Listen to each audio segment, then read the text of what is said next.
বন্ধুরা, এর আগে সর্ষে পাতার বাটা রেসিপি দেখিয়েছি। আজকে সর্ষে ফুলের চপ লম্বা লম্বা করে কাটতে হবে।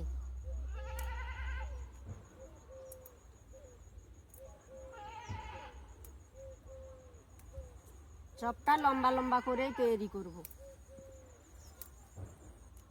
এটাকে একটু হালকা ধুয়ে নেব। এটাকে গুলে নেব।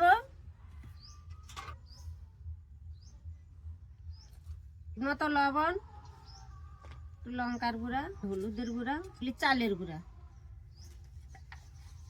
ধনে পাতা, কাঁচা লঙ্কা ভালো মতন ফাটাতে হবে।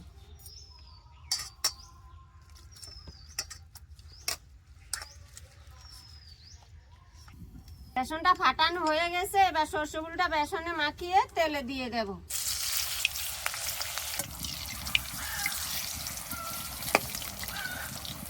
এবার তুলে নিচ্ছি।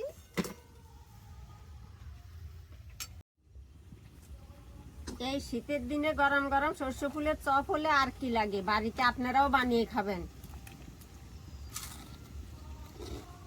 কি মচমচে সুন্দর।